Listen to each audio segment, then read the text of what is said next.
Soy Fernando Díaz Villanueva. Hoy es 20 de octubre de 2024 y esto es La Contracrónica.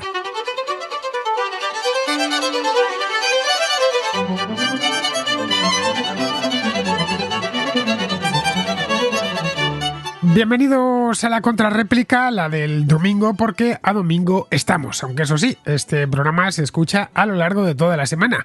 Eso es algo que veo todas las semanas porque veo que la audiencia del programa del domingo pues se va repartiendo a lo largo de esa semana, incluso más tiempo, dependiendo del tema principal que se trate, el tema principal que me haya traído uno de los contraescuchas. Porque los protagonistas en la contrarréplica son los contraescuchas, son los oyentes, los que están al otro lado. Esa es la razón por la cual se llama contrarréplica. Me traen temas y yo todo lo más que hago es dar la contrarréplica, dar la réplica. Lo de contra, ya sabéis, procuro meterlo en todos o en prácticamente todos mis espacios. Bien, como tengo varios temas y son todos muy interesantes, vamos a hablar de totalitarismo, vamos a hablar de vivienda, vamos a hablar de corrupción, en fin, temas que darían per se solo para un programa. Pero bueno, quiero meter varios para que no se me vayan acumulando más notas de voz pendientes de las que ya tengo, que son unas cuantas, así que voy a dar el número cuanto antes, el número de WhatsApp. Por cierto, tengo una nota de voz que me la ha dejado en el escritorio en la que un contraescucha que se llama José pide también el número de WhatsApp. Bien, pues lo voy a dar al principio y al final del programa. Bien, es el 690-827909. Ya sabéis, esto es un número de WhatsApp, no telefónico, no llamáis porque nadie va a responder porque está desconectado de la red telefónica. Simplemente lo tengo exclusivamente para eso. Recibe notas de voz de WhatsApp, algún meme que otro que sí que me mandan, pero vamos, por regla general solo entran notas de voz de WhatsApp que yo escucho, clasifico y coloco en su carpeta, que depende del programa que sea, pues si es la contrahistoria van al contrasello, si es para la contrarréplica vienen aquí, si no a la contraportada o al contraplano, en fin, que ya me encargo yo de cambiarles el formato, renombrarlas, clasificarlas, etcétera. Es una labor muy laboriosa, os lo puedo garantizar que la realizo todos los días. Aun con todas no me da tiempo a escuchar todos los días todos los mensajes que me llegan. A veces los escucho con algo de retraso. Así que os pido una cosa, si lo habéis enviado hasta que no veáis que el mensaje está leído, significa que yo todavía no lo he visto, así que no lo borréis. Que de una manera u otra, más tarde o más temprano, lo repararé en él, lo descargaré y lo clasificaré. Muy bien, pues dicho esto, 690-827909, pasamos ya a la contrarréplica.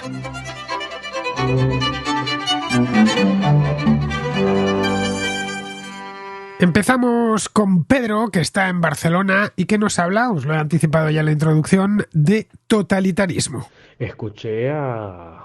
Escuché la contrarréplica y uno de los contraescuchas hablaba del totalitarismo. Y como sé que todos los que compartimos este espacio siempre nos interesa saber mucho más de cosas importantes, pues te cuento, yo creo que cualquier liberal que se precie de serlo o alguien que tenga simpatías liberales, bueno, en general cualquier persona debería tener un poquito claro lo que es un totalitarismo y la idea de dominio total.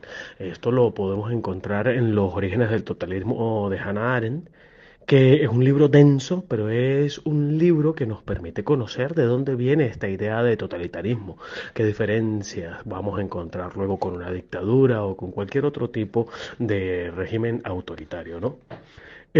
Además, siempre, como coincido contigo, ¿no? Esa diferenciación derecha-izquierda es un poco tonta o sirve para pretender justificar determinadas situaciones según nos convenga por nuestras simpatías políticas. Yo considero que debemos leer otras dos obras. La sociedad abierta y sus enemigos de Karl Popper, en donde se nos explica muy bien lo que es una sociedad abierta, la sociedad donde podemos desarrollar las ideas de la libertad. Y finalmente, Isaiah Berlin tiene uno que se llama Traición a la libertad, los seis enemigos de la libertad, en las que analiza ideas que no son liberales, sino iliberales. Aquí tenemos a Berlin hablando del Boethius, de Rousseau, de Fichte, de Hegel, por decirte algunos. Y de esta manera yo creo que también podríamos identificar cualquier ataque a la libertad como lo que debemos contrarrestar desde un punto de vista político. Un abrazo desde Barcelona. Totalitarismo, aunque a veces se utilice así, está mal utilizado si se utiliza en ese sentido, no es un sinónimo de dictadura, pero todos los regímenes totalitarios son dictaduras. Digamos que la dictadura es condición sine qua non para que prospere un régimen totalitario. No hay mucho más. Pero eso sí, no todas las dictaduras devienen regímenes totalitarios.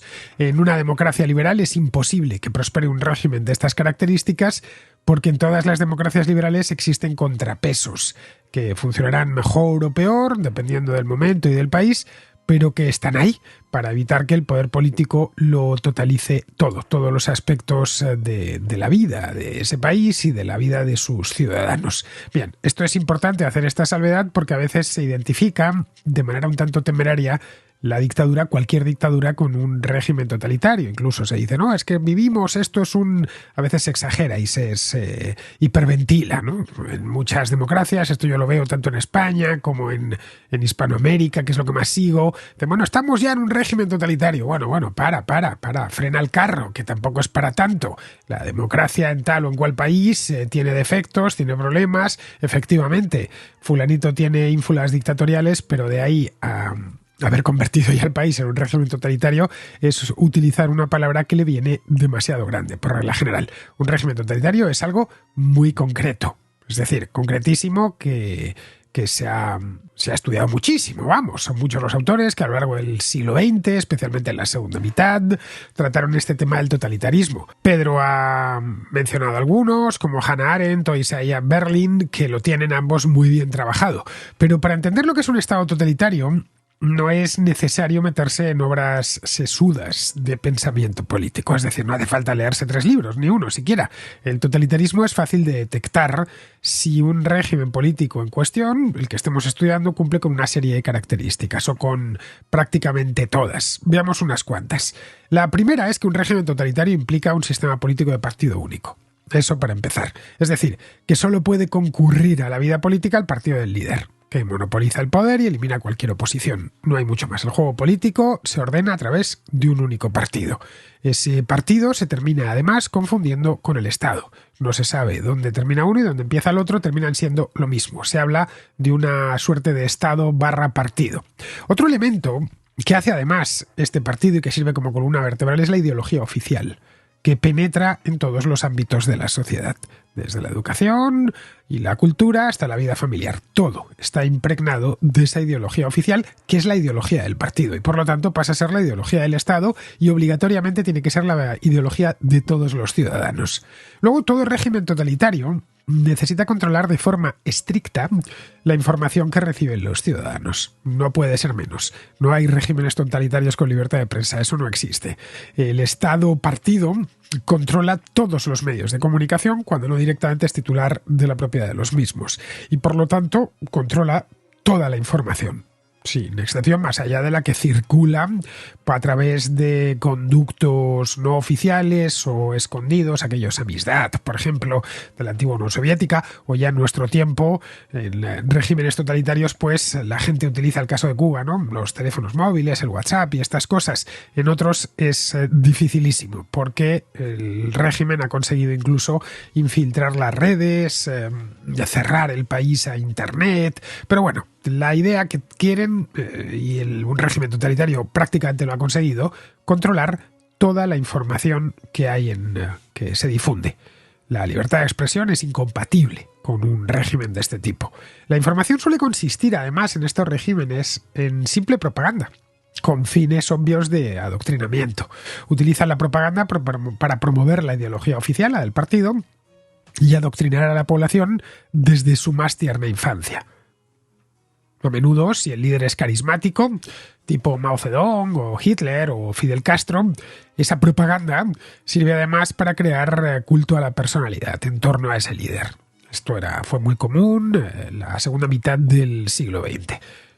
En este punto no hay Estado totalitario sin una movilización de una parte de la población, hecha desde el partido Estado, que tiene que expresar continuamente manifestaciones de adhesión al régimen, a salir a la calle cuando se le requiera, concentraciones, días especiales que se celebran por todo lo alto. Cualquier cubano que esté escuchando sabe perfectamente a lo que me refiero. Pero por mucho que se controle la información o que se ponga toda la carne al asador para controlarla y solo se permita participar a la gente en política a través del partido único, siempre habrá alguien que lleve la contraria, claro, que intente saltarse eso. En ese caso, todo régimen totalitario necesita hacer un uso intensivo del miedo y de la violencia. Es decir, necesita, llegado ciertos momentos, desatar el terror. Y para eso necesita una policía política. Muy bien financiada y lo más numerosa posible. Necesita vigilar continuamente a la población. Y si encuentran a alguien que desafía al partido o a la ideología oficial, pues o que trata simplemente de expresarse con libertad, bueno, en ese caso lo que tiene todo régimen totalitario es una serie de mecanismos represivos muy bien engrasados que van pues desde la prisión normal al campo de reeducación o campo de concentración hasta el fusilamiento. Este sistema represivo llevado hasta el extremo no solo paga el que ha contravenido las leyes, es decir, el que se ha expresado libremente o el que ha llevado la contraria al líder o al partido, sino también todos sus familiares.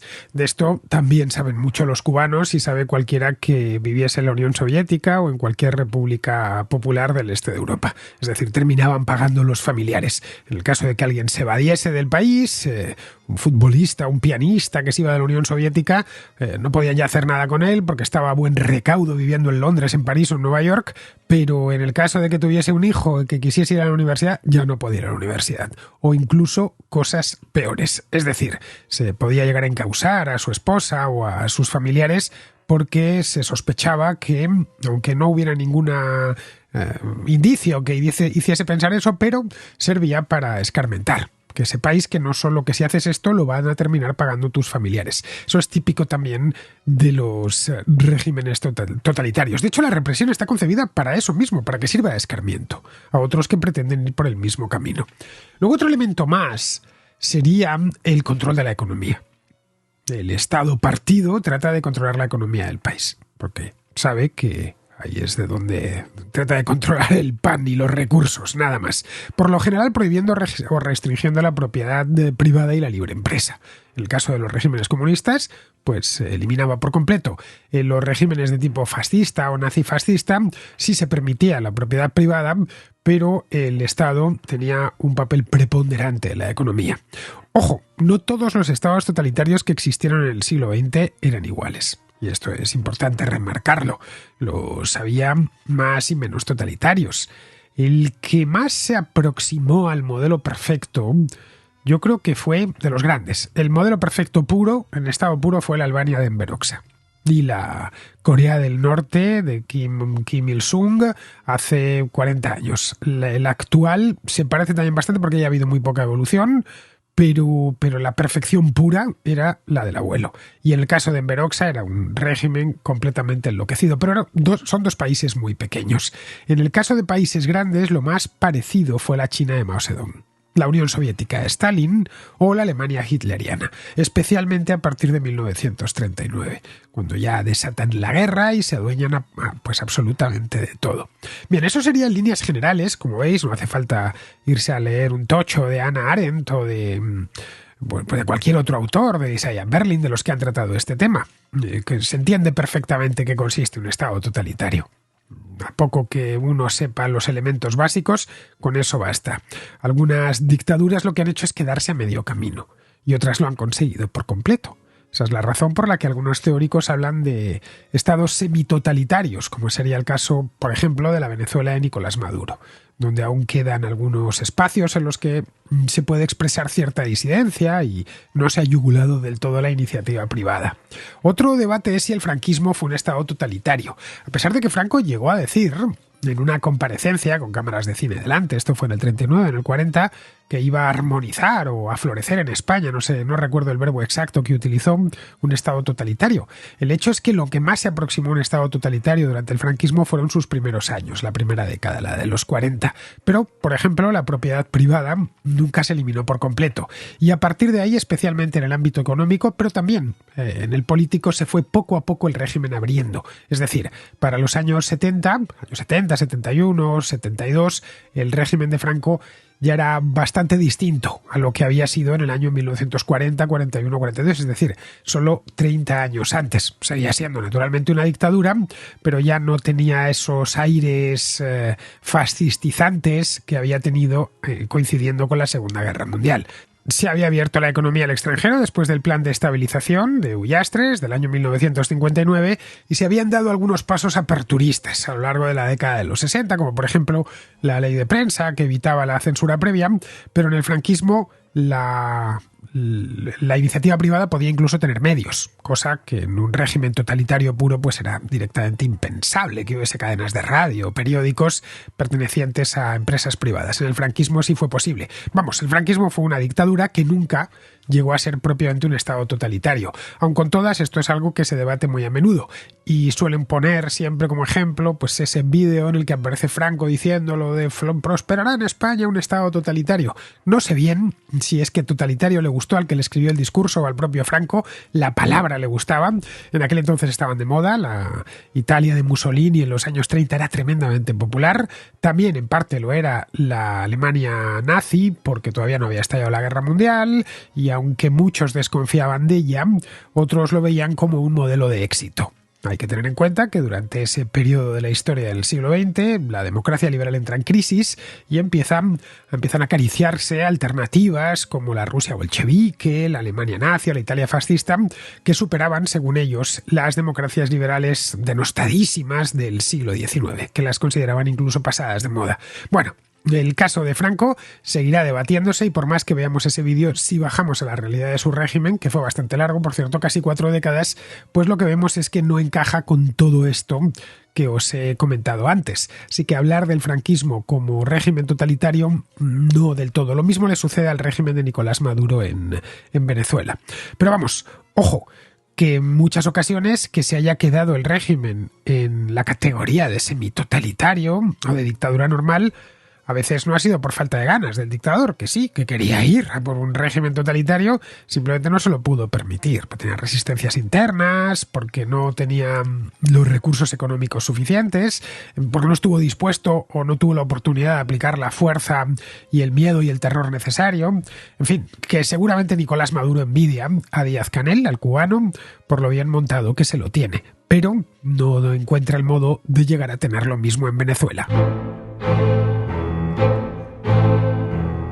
Seguimos con Mauro, que nos habla de la vivienda, nos habla concretamente de cómo reducir, abaratar el precio de la vivienda y para ello aporta una serie de ideas, todas por cierto bastante útiles. Don Fernando, una vez más a vueltas con el problema de la vivienda y su precio elevado.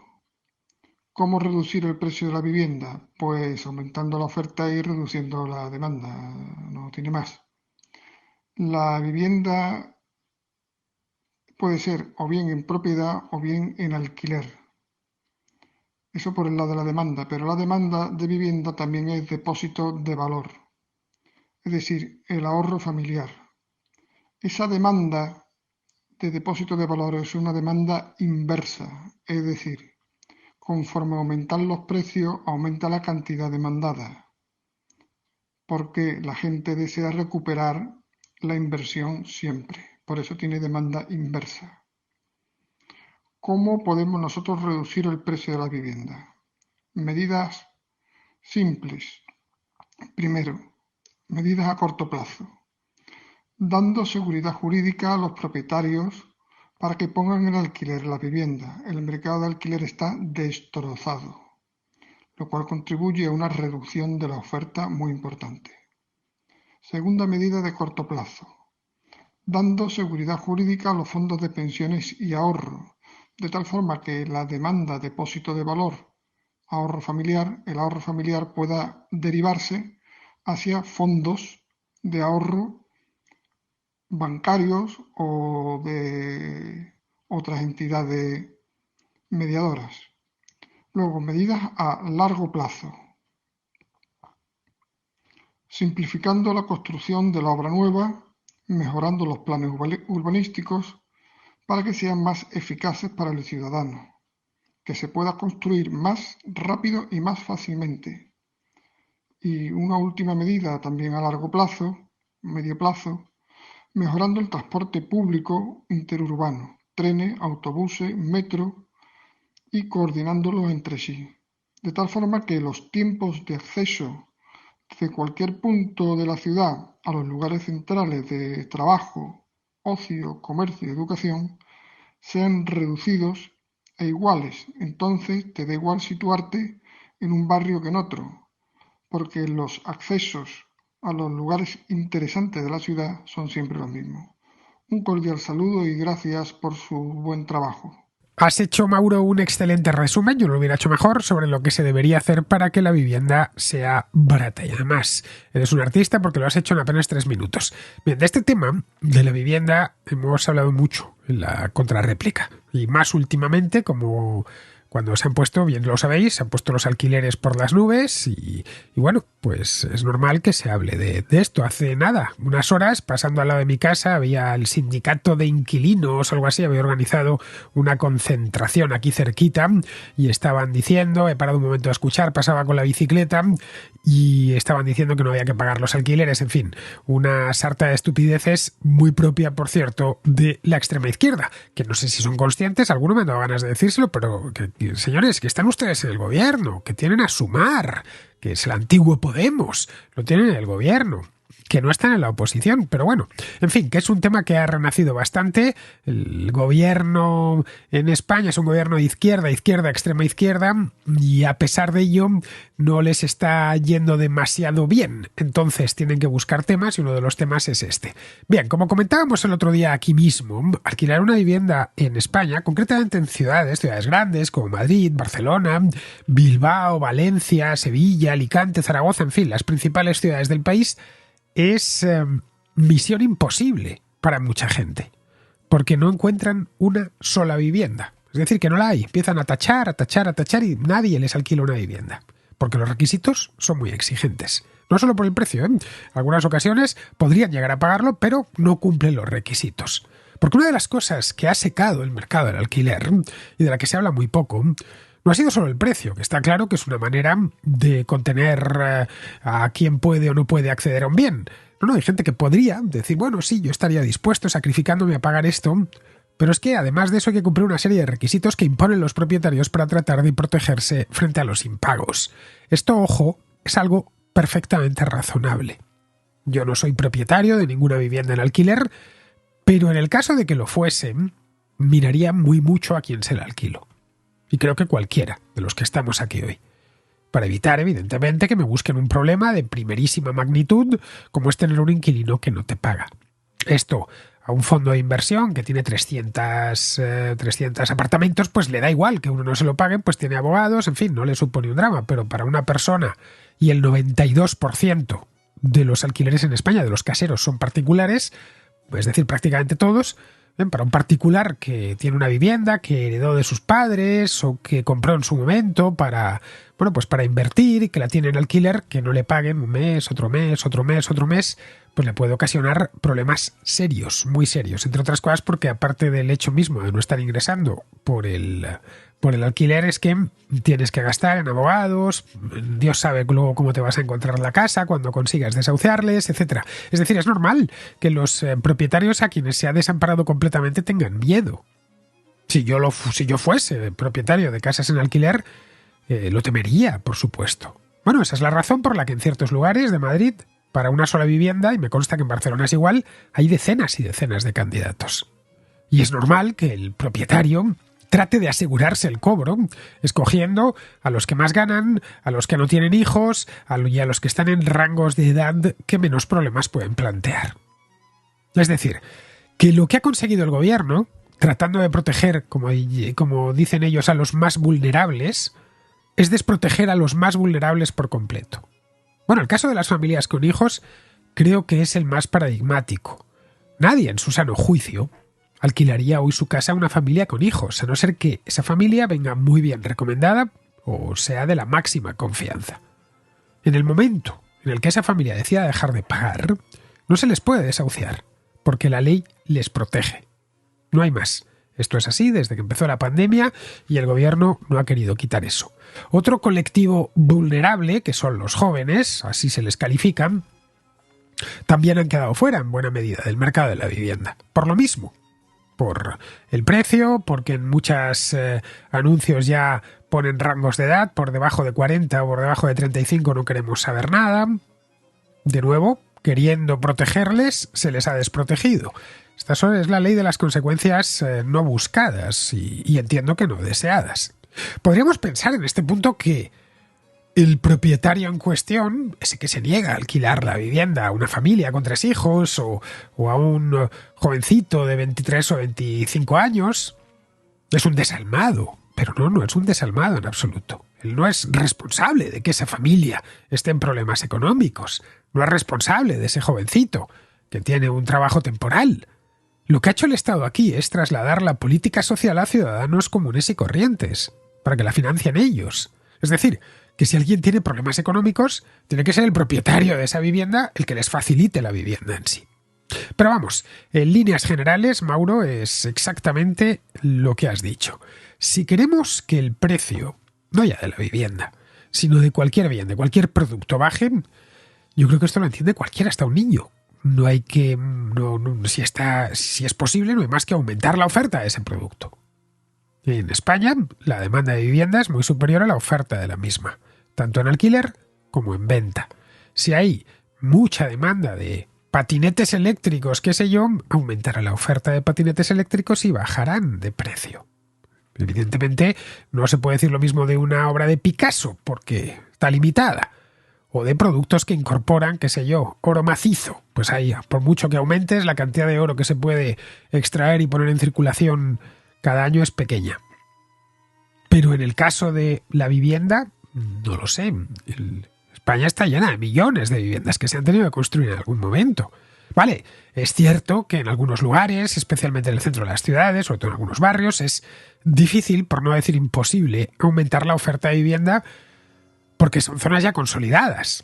En el centro de Madrid o de Barcelona siempre va a ser caro vivir, especialmente en ciertos barrios. No hay mucho más, porque ahí la demanda es muy alta y no se puede ampliar fácilmente el número de viviendas disponibles. Vamos, se puede hacer algo, como es obvio, se pueden agilizar las reformas o se pueden agilizar los permisos para las parcelas en las que se esté haciendo obra nueva, incluso manteniendo la fachada, pero no deja de ser obra nueva. Pero en ciertos barrios el número de viviendas es el que hay. No se puede tampoco edificar más hacia arriba.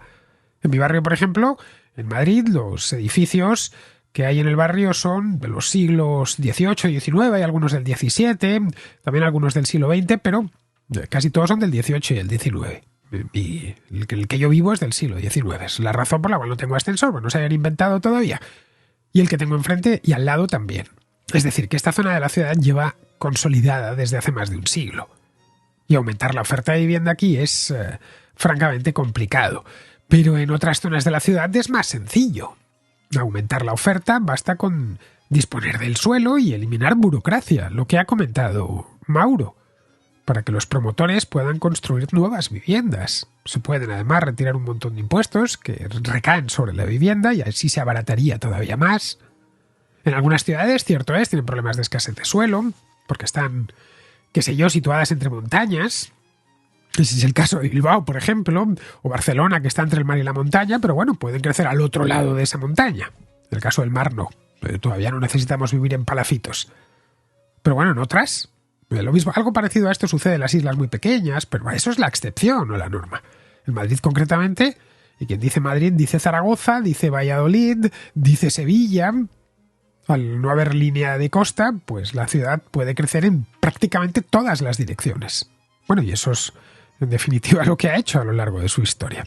Pues bien, algo tan elemental, tan de cajón, no terminan de entenderlo y te vienen con soluciones presuntamente creativas que consisten en expropiarle a la gente la casa que tiene, ya sea porque se la ha comprado o porque la heredó de sus padres. En fin, que de cualquier manera es propiedad suya y no le demos más vueltas. Y no tiene nada malo, la propiedad es un gran coordinador social. Bien, seguimos con Pablo, que nos habla de corrupción, otro tema que se está hablando mucho en estos días a cuenta del caso Ábalos y el caso Begoña. Pero Pablo va más lejos y nos comparte una reflexión muy oportuna, por cierto, sobre la corrupción en Bruselas. Estimado Fernando, de nuevo saludos a ti y a los contraescuchas y de nuevo pues felicitarte por tu excelente programa. Supongo que no te cansarás de recibir estas apreciaciones y todas son merecidas. Bueno, quería expresarte una idea acerca recuerdo un TED Talk que escuché sobre un personaje africano que nos explicaba, no recuerdo de dónde era exactamente, hace muchos años, que la corrupción es algo que va de arriba abajo. Muchas veces pensamos que los políticos son el reflejo de la sociedad y en muchas ocasiones la sociedad es el reflejo de los políticos. En cualquier caso, nos explicaba cómo realmente lo que sucede con la corrupción es que un político, un presidente que llega al poder con la clara intención de robar a manos llenas, coloca a ministros que le van a ayudar en estas acciones delictivas. Estos ministros van a colocar a jueces que sean permisivos y un largo etcétera, de tal modo que al final los funcionarios para acceder a la carrera tienen que pagar sobornos y estos lo cobran a las personas normales y corrientes, a los civiles, pues en forma de comisiones para todo tipo de gestiones, y etcétera, etcétera. Con lo cual, cuando uno coge el taxi, como el taxista tiene que pagar peajes a todo tipo de funcionarios corruptos, pues también le tiene que, de alguna manera, sablear, ni más ni menos. Lo explico así de forma sencilla y rápida. Si en cambio el político fuese un político honesto, no permitiría tener a su alrededor a todos estos chupópteros y bueno, además sería un buen ejemplo, ¿no? En cambio, cuando el político es el primero que roba, pues ya los demás pues ya lo relativizan, por decir de algún modo. En cualquier caso, creo que muchas veces la sociedad es un reflejo de los políticos que tenemos. Y dicho esto, pues es muy curioso que las dos ciudades de Europa con mayor índice de criminalidad, considerando pues robos con violencia, crímenes contra la libertad sexual y secuestros, asesinatos, etcétera, etcétera, sean, bueno, en segundo lugar está Barcelona, muy curioso respecto a todo lo que está sucediendo con todo el separatismo, que yo considero que la raíz del problema es la corrupción, y sobre todo que la ciudad más delictiva de Europa es Bruselas. Yo creo que se habla muy poco de estos casos. Me gustaría que tú recogieses este guante y hablases de los innumerables casos de corrupción y de cómo pues la política rusa o marroquí, entre otras, ha intervenido de un modo tan obsceno la política europea. Bueno, aquí lo dejo, esta pequeña reflexión, esta invitación a hablar un poquito más de casos como el Qatar Gate y cosas así, porque sinceramente me parece, como he dicho antes, obsceno, simple y llanamente obsceno. Los salarios que tienen, que superan ampliamente los 10.000 euros mensuales, todas las dádivas como viajes en avión gratuitos y de todo, a gastos pagados, y bueno, encima tener que aguantar como a una eurodiputada le intervienen en un maletín 700.000 euros en metálico y a otro no sé cuántos millones en metálico en su casa, para que después los pagos de más de 1.000 euros las personas normales los tenemos que hacer por medios electrónicos. Creo que la corrupción en Europa campa a sus anchas. Lo que está sucediendo con Pedro Sánchez no es más que otro ejemplo del intervencionismo marroquí, sustentado básicamente en una amplia corrupción y bueno, pues hay muchas cosas que ya se saben, pero en los medios rara vez se habla. La corrupción, efectivamente, Pablo, es un pulpo, una piobra, que dicen en Italia, y siempre que lo alcanza todo, y siempre empieza por la cabeza. Si tienes, qué sé yo, la certeza de que el alcalde de tu pueblo, bien, el alcalde de tu pueblo, o qué sé yo, o alguien que más o menos sepas que está relativamente cerca a ti, por eso digo el alcalde de tu pueblo. En el caso de una ciudad es que ver al alcalde es más complicado. Pero en el alcalde de tu pueblo está robando, no tendrás problema alguno en hacer tus propios apaños, diciendo, bueno, si este lo hace, ¿por qué no voy a hacerlo yo? Y esto, naturalmente, he dicho el alcalde de un pueblo, pero esto es extrapolable hacia arriba. Y además se verifica en todos los países donde la corrupción es un flagelo. Está en todos los ámbitos, desde la más alta política hasta el asuntillo más trivial o pequeño, como que te pare la policía por la calle y te pida a cambio un soborno, una mordida.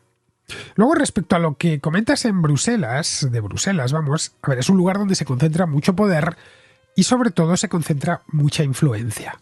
Y por lo tanto, debe de haber corrupción.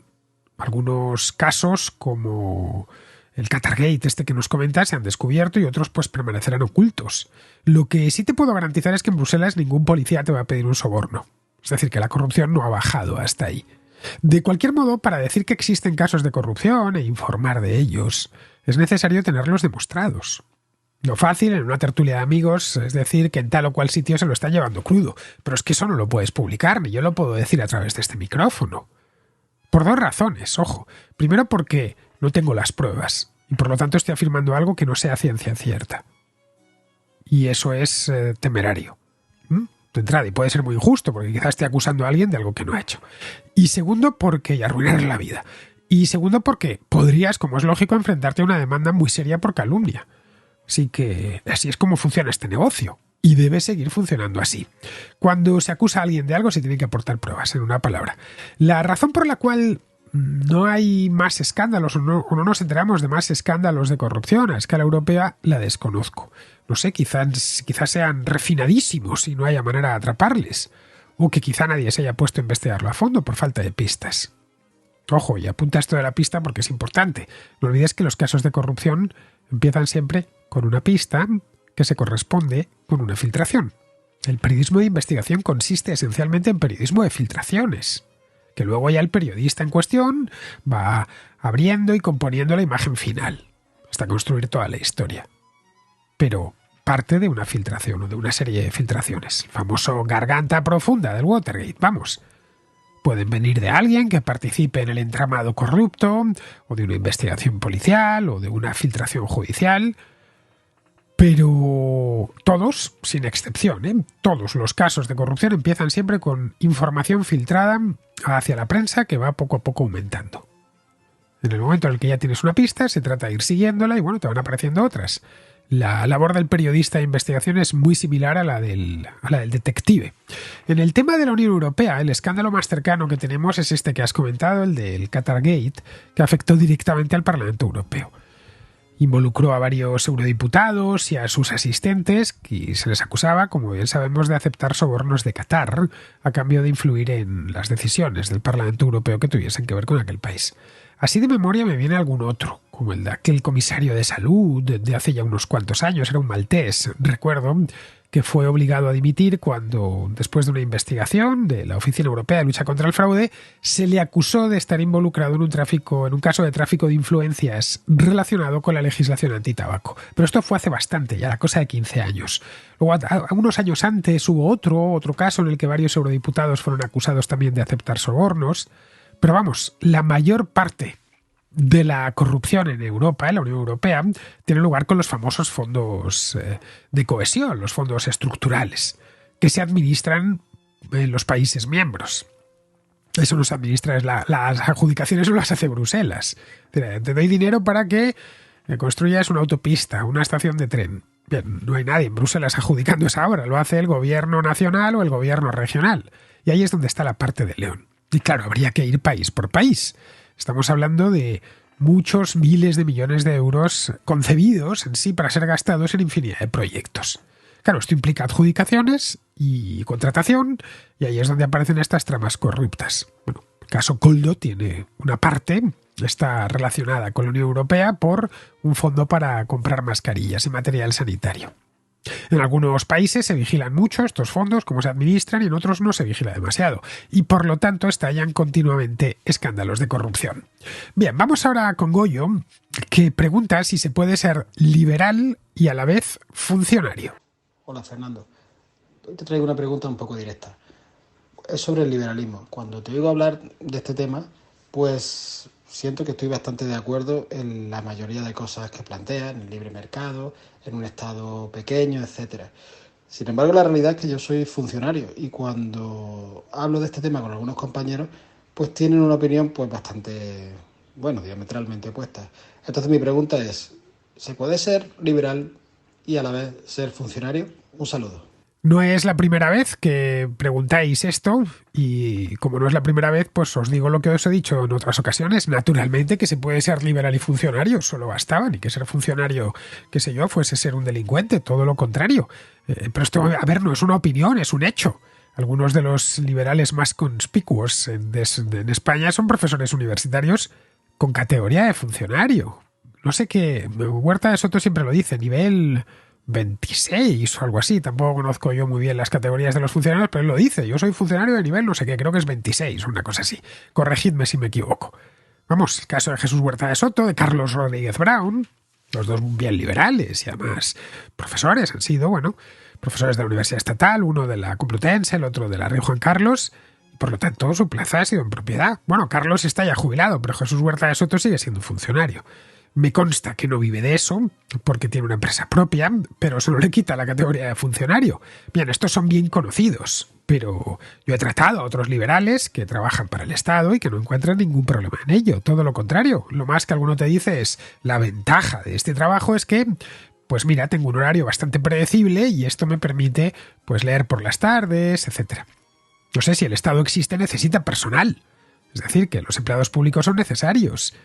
Y yo creo que deben estar bien formados y bien pagados. La pregunta, por lo tanto, no es esa. La pregunta es, la cuestión es el número de empleados públicos que hacen falta. Creo que ahí está el kit de la cuestión, no en si son o no son necesarios, que por supuesto, mientras exista el Estado, necesita personal para la administración. Bien, vamos ahora con José, que pregunta por el número de WhatsApp de la Contra, lo que os decía al principio. Quería hacer 3 comentarios para el contrasello. En primer lugar, agradecerte el buen trabajo que haces, lo buen comunicador que eres y lo interesante que es tu programa, a ti, a tus colaboradores como Garín, Sotochica, etcétera.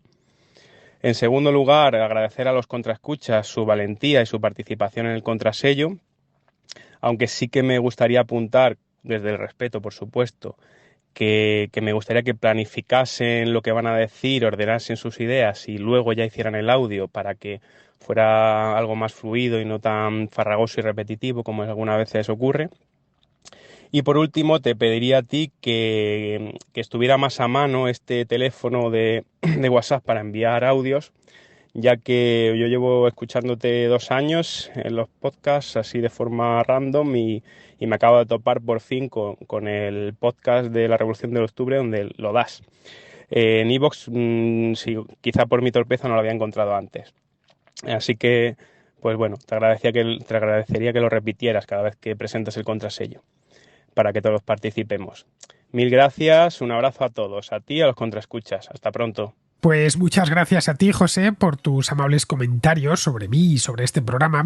A ver, el número de WhatsApp de la Contra lo doy los sábados y los domingos. La contrarréplica, habrás escuchado que lo he dado al principio, y luego en el contraplano y la contraportada.